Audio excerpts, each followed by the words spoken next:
Tanim TV Tanim TV nekk seen chaîne YouTube bu bees ñu jagleel ko wàllum xibaar lépp lu ngeen yittewoo ci ay xibaar moo xam société politique économie ba ci biti réew lépp Tanim TV dina leen ko jagleel wàllum diine it dina am ay émission yu am solo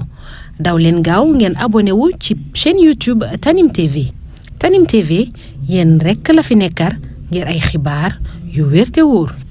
asalaamaaleykum wa rahmatullahi wa barakaatu mbokk yi ginnaaw sant yàlla ak julli ci yonentam bu tedd bi ñoo ngi leen di nuyu te di leen siyaare di leen baalu àq tey baal àq ñëpp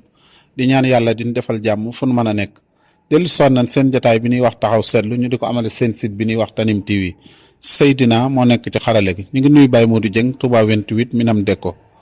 mbokk yi ñu fàttali leen màggalu alxaaji Mouhamadou Lamine Bara Mbacke Fallilou le 16 lay doon ci weer wi nga xam ne moo di weeru tubaab yemook bu ne suba la Kazu Rajab ñu di ko amale ci aliya waaye ñu koy amal ci ndigalul Serigne Mountakha Mbacke xalifa général de Mouride waaye ci kilifteefu Serigne Moustapha Mbacke mi nga xam ne mooy xalifa Cheikh Mouhamadou Lamine Bara Mbacke Fallilou mbokk yi tey taxaw seetlu bi mi ngi jëm ci Mbaye Ndiaye ak ki ñuy wax Serigne Mansour Sy Djamil ci ay kàddoom ak ministre bi nga xam ne mooy ministre de la jeunesse te ñu koy wax Pape Malick Ndour taxaw seetlu boobu nag li tax ñu wax ko danoo dégg Mbaye Ndiaye bokk ci APR wax ju responsabilité joo xamante ni képp ku nekk cim réew te bëgg ko te yor kaaraange yor doole wax ju mel noonu la ñuy séntu ci yow mooy conseil luy defar toujours te président Macky Sall dafa mel ni bari li wut ñu mel nii ñoo xamante ni dañ koy defaral maanaam ñu koy yàqal ñooñ dafa mel ni moom la ëppale loolu nag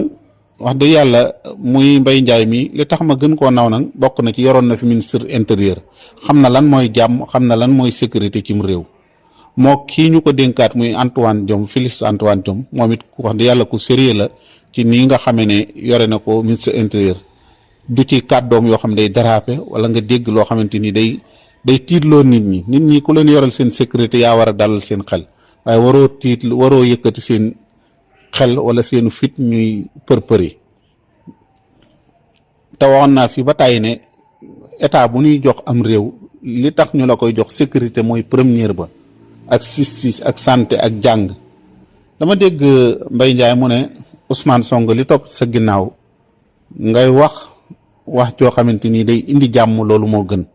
te man foog naa ne sax yaag président Macky Sall war ngeen a mën a toog ngeen nekk joxante loxo ndax réew mi yéen a ko bokk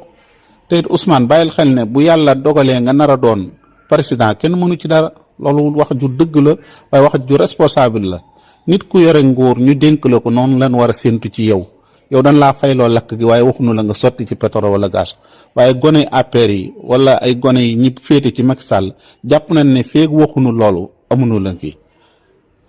dama dégg ku mel ni kii sa Pape Malick Ndour mu dem ca màggal gi nga xam ne wala gàmm gi sëñ Mansour Sy Djamil di def sëñ Mansour Sy Djamil dafa yëkkati kàddu mu ne moom d'accord ci ñi nga xam ne dañoo wax ne 3e mandat ñaareelu mandat rek ci la kii war a yem ci la war a taxaw maanaam moom d'accord ci loolu te ñi ëpp ci askan wi ñoom leen d'accord mooy ñaareelu mandat ci la ñëpp war a taxaw président Macky Sall ci la war a taxaw foofee ca Louga di xalifa sëñ Abbas Sall nee na Macky Sall bul def 3e mandat te loolu bokk na ci liy indi jàmm ci réew mi maanaam liy gën a dalal réew mi loolu bokk na ci nee na moom bokkut ci kilifa yooyu kooku jël na responsabilité am di kilifa ak diine beneen bi ci toppaat mooy ku ni wax Pape Malick Ndour dafa jël kàddu waaw bala maa jeexal sax gis nga foofee nga xam ne moo di sëñ Mansour Sy jël fa kàddu foofee ndawal président Macky Sall ñëw na fa muy wax ci président loo xamante ni neexul a dégg ba gouverneur ba dafa jóg gedd cérémonie bi ndax parce que la tax mu gedd ko dane man mënumaa toog fii ñuy wax sama président di wax président Macky Sall ma toog kon tey bu ñu demee di fa tagg président Macky Sall dañuy xam ne jamono daal wax dëgg yàlla nag xamuñu jamono mooy wëlbatiku wala nit ñi ñooy wëlbatiku ba nu dem fa ñu ne gàmm la bis bu ñuy defal di ko def ci turu yonante bi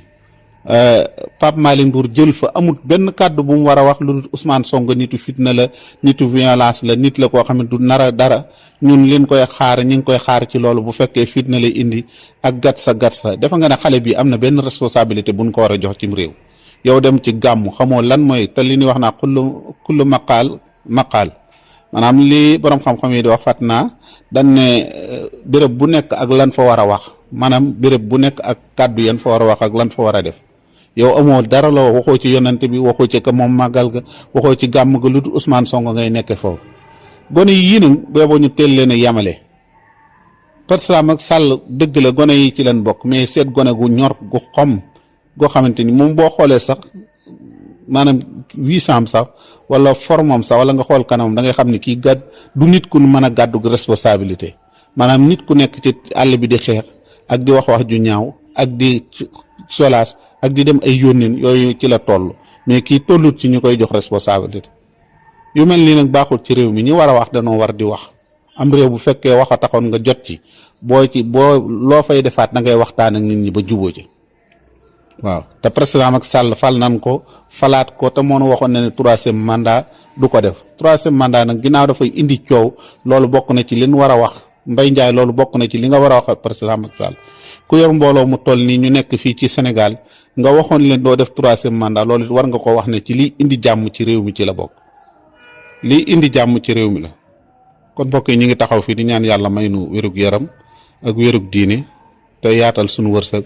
te may nu mujj gu rafet wasalaamaaleykum wa rahmatullahi wa barakaatu. Tanim TV nekk seen chaîne YouTube bu bees ñu jagleel ko wàllum xibaar lépp lu ngeen yittewoo ci ay xibaar moo xam société politique économie ba ci biti réew lépp Tanim TV dina leen ko jagleel wàllum diine it dina am ay émission yu am solo daw leen gaaw ngeen abonné wu ci chaîne YouTube Tanim TV Tanim TV yéen rekk la fi nekkar ngir ay xibaar yu wér te wóor